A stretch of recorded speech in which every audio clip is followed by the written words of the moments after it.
سیدہ پاک فرماتی ہیں او میرے نبی کے غلاموں، میں نے یہ رنگ بھی دیکھا ہے کہ حضور نے اتنا کھڑے رہے، اتنا قیام کیا کہ مقدس پیروں میں ورم آ گئے، سوج گئے پیر۔ ہم سیر کرنے گئے تو تھک گئے، بات الگ ہے، لیکن عبادت میں یہ بھی تو مسلم شریف ہے نا، یہ بھی تو دین ہے نا، یہ بھی تو حضور کی سنت ہے، یہ بھی تو وہ چیز ہے جو کریم کی آنکھوں کی ٹھنڈک ہے۔ سیدہ فرماتی ہیں پیروں میں ورم آ گئے، ساری رات ہی حضور نے نماز پڑھی اور ایک ہی آیت بار بار دہرائی۔ مسجد نبوی میں بلال حبشی نے فجر کی اذان دے دی اور حضور ابھی مصلی پہ تھے، کریم فارغ ہوئے۔ میں نے عرض کی یا رسول اللہ صلی اللہ علیہ وسلم، آپ کے تو صدقے اللہ اگلے پچھلوں کے گناہ معاف کرے گا، تو آپ اتنی آہوزاری کیوں فرماتے ہیں؟ آپ تو شفیع ہیں، آپ تو انبیاء کے امام ہیں۔ تو حضور نے فرمایا عائشہ تم نے گنوایا ہے نا میرے اللہ کی مجھ پر کتنی رحمت ہے، افلا اکونا عبدا شکورا، فرمایا اگر اس نے اتنی نعمتیں دی ہیں تو کیا میں اس کا شکر گزار بندہ نہ بنوں؟ میں شکر گزار بندہ نہ بنوں اس کا؟ پھر اگر اتنی نعمتیں اس نے دی ہیں، مجھے اتنا نوازا ہے، تو پھر میں اس کے سامنے سجدے نہ کروں؟ او میرے بھائی، بڑے قابل فخر لوگ ہیں ہم کہ ہم نبی پاک کے غلام ہیں، ہم قابل فخر ہیں کہ نبی کریم کے غلام ہیں۔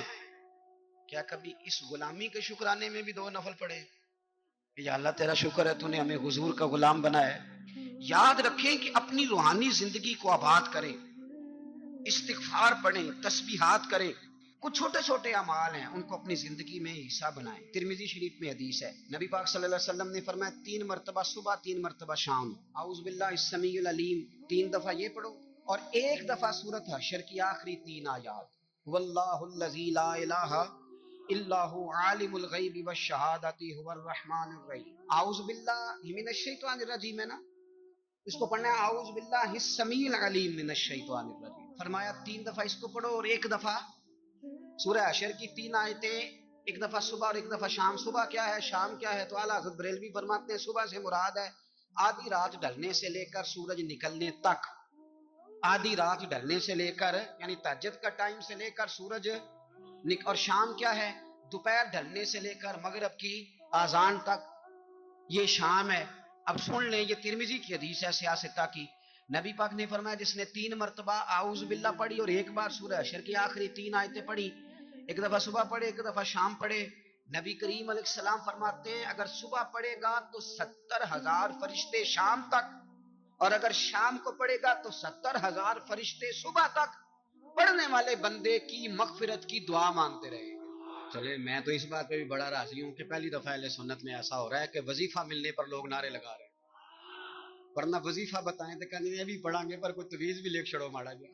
ایک صاحب آئے مجھے کہنے لگے جی برکت کوئی نہیں، غربت بڑی ہے، میں نے کہا سرت واقعہ پڑھا کر، کہنے پیر صاحب تھوڑی تکلیف کرو کو میں نے تویز بھی کر دے۔ میں نے ان سے کہا خدا کے بندے میں تویز دوں گا پتہ نہیں کام بنے گا نہیں بنے گا، سورت واقعہ پڑھ، یہ وہ تویز ہے جو مدینے والے رسول نے عطا فرمایا ہے کہ سورت واقعہ پڑھو تمہیں کبھی فاقہ نہیں آئے گا۔ تو وظائف پڑھیں، عبادات کریں، تیاری کریں، کچھ نیک اعمال بچائیں ایسے جن کا ہمیں پتہ ہو، جو ہمارے رب کو پتہ ہو۔ حضرت عبداللہ ابن عمر رضی اللہ تعالیٰ عنہ حضرت عمر کے صاحبزادے، مکہ مکرمہ میں ان کی قبر ہے۔ میں نے جب انہیں پڑھا تو مجھے ان سے بڑا پیار ہو گیا، لیکن آپ کو پتہ ہے وہاں جا کے کسی شخص کا مزار تلاش کرنا یا پوچھنا ایک مشکل کام ہوتا ہے۔ تو ایک دفعہ میں مکہ شریف میں حاضر تھا، تو ایک گاڑی والا ڈرائیور مجھے کہنے لگا کہ مولانا میں آپ کو جانتا ہوں، مجھے آپ سے محبت ہے، ایک بات بتاؤں آپ کو؟ میں نے کہا بتاؤ۔ کہنے لگے حضرت عبداللہ ابن عمر کی قبر دیکھنی ہے۔ میں نے کہا یہ تو نہیں کہہ رہا، یہ کسی نے بندوبست کرایا ہے، یہ اللہ نے تیرے دل میں بات ڈالی ہے کہ ہو گیا تو لے چل مجھے۔ حضرت عبداللہ ابن عمر کو نبی پاک نے فرمایا تھا راجل صالح، یہ نیک بندہ ہے، یہ متقی آدمی۔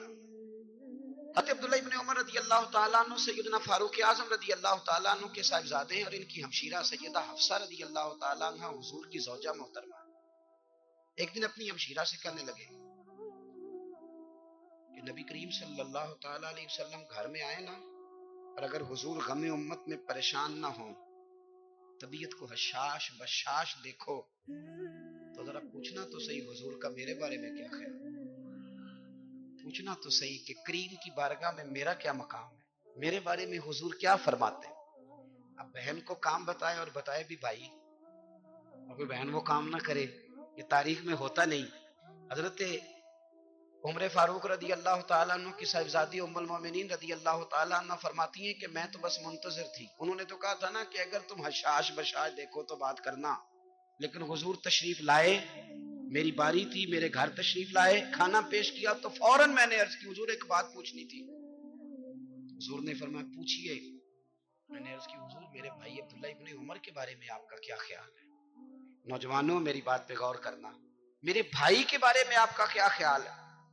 تو نبی کریم صلی اللہ تعالیٰ علیہ وآلہ وسلم نے میری طرف دیکھا اور پھر حضور زیر لب تھوڑا مسکرائے، اور بریلی کے امام کہتے ہیں کہ حضور مسکرا دیتے تھے نا تو جو بڑا دکھی ہوتا تھا وہ بھی ہنس پڑتا تھا۔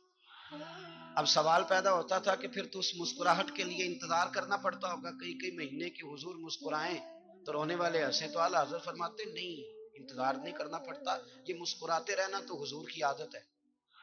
جس کی تسکین سے روتے ہوئے ہنس پڑے اس تبسم کی عادت پہ لاکھوں سلام۔ یعنی یہ تو عادت ہے حضور کی مسکراتے رہنا، اس کے لیے انتظار نہیں کرنا پڑتا۔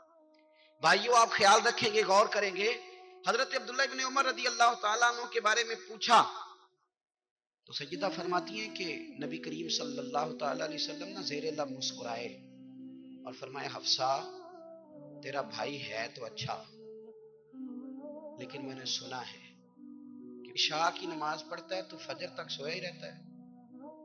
او نوجوانوں، 10 بجے تک سونے کی بات نہیں ہوئی، 9 بجے تک سونے کی بات نہیں ہوئی، 11 بجے اٹھنے کی بات نہیں۔ حضور فرمانے لگے میں نے سنا ہے کہ عشاء کی نماز پڑھ کے سو جاتا ہے اور فجر تک سویا ہی رہتا ہے، اسے چاہیے کہ تہجد کے وقت اٹھا کرے، اللہ کی بارگاہ میں حاضر ہوا کرے، آہوزاری کرے، سجدے کرے، عبادت کرے، اٹھتا ہے اور فجر میں جا کے اٹھتا ہے۔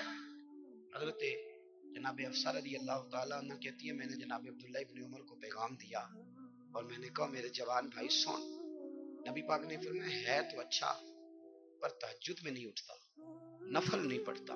او میری ملت کے جوانوں، مزہ نہیں آ جاتا جب ساری دنیا سوئی ہو، ساری دنیا، اور بستر بھی گرم ہو اور نیند بھی پورا غلبہ کر رہی ہو، اور اچانک گھنٹی بجے دماغ میں، آنکھ کھلے، گھڑی پہ نظر پڑے، 3:30 4 بجے کا پیغام گھڑی بتائے، اور کوئی چڑھتی جوانی والا اٹھ کے وضو کرے، اور جب وہ مصلی کھول کے بچھائے تو مدینے والے محبوب کہتے ہیں کہ ہر نماز پہ رب ثواب دیتا ہے، اور جو اٹھ کے تہجد کی نماز پڑھے اسے دیکھ کے تو رب مسکراتا ہے، جو اس کی شان کے لائق ہے، جو اس کی شان کے لائق، وہ مسکراتا ہے، خوش ہوتا ہے کہ میرا بندہ تہجد میں اٹھ گیا، وہ مسکراتا ہے۔ کاش ہماری صبح کبھی اپنے مالک کے نام ہو جائے، کاش کہ صبح حضرت ابو الحسن رحمت اللہ تعالی علیہ حضرت معاذ ابن جبل رضی اللہ تعالیٰ عنہ کے پاس بیٹھا کرتے تھے، فرماتے ہیں ان سے جو پیار بڑھا تو پھر میرا مصلی سے بھی بڑھ گیا۔ تابعی ہیں، فرماتے ہیں صحابی رسول سے محبت ہوئی تو ذکر سے بھی ہو گئی، پھر درود شریف سے بھی ہو گئی، محبت ان سے بڑھی تو پھر اللہ نے مسجد کا پیار بھی بڑھا دیا۔ آپ فرماتے ہیں کہ میری ہر وقت طبیعت چاہتی تھی کہ بس اللہ اللہ کروں، بس اللہ اللہ کروں، بس نہ میں ذرا تھوڑی جان چھڑاؤں لوگوں سے، کو 10 منٹ ملے تو میں کچھ 4 نفل پڑھ لوں، میں تھوڑا سا نہ بچوں لوگوں سے، اور مجھے تسبیح ملے تو میں نہ کچھ 400-500 دفعہ استغفار پڑھوں، سبحان اللہ، الحمدللہ، اللہ اکبر، لا حول ولا قوت الا باللہ، میں نہ تسبیحات پڑھوں۔ فرماتے ہیں کہ بچے تھے گھر میں 6-7، غربت تھی، کام ملتا کوئی نہیں تھا، اور میں کام چور نہیں تھا، کام ڈھونڈتا تھا، پر اللہ کی قدرت کے کام نہیں ملتا تھا۔ فرماتے ہیں کہ میں نے ایک دن اپنی اہلیہ سے کہا کہ آج میں پھر جاتا ہوں کام ڈھونڈنے، تو میری بیوی بڑی فرما بردار تھی، پر اس دن نہ غربت کے ہاتھوں تنگ آ کے کہنے لگی آج نہ کوئی تو چیز لے کے آیا تو مجھ سے بچوں کی بھوک نہیں دیکھی جاتی، سب روگاں دا روگ محمد جس دا نام غریبی، کنڈ بلا کے لنگ جاندے نہیں دوست یار قریبی، آج نہ کچھ لے کے آیا تو میں بچے لے کے چلی جاؤں گی۔ شیخ فرماتے ہیں کہ میں بڑا پریشان گھر سے نکلا، پر میں نے صبح سے لے کے زور تک کام ڈھونڈا، کام ملا کوئی نہیں، تو میرے دل میں خیال آیا چلو کام نہیں ملتا تو اللہ اللہ تو کرے گا،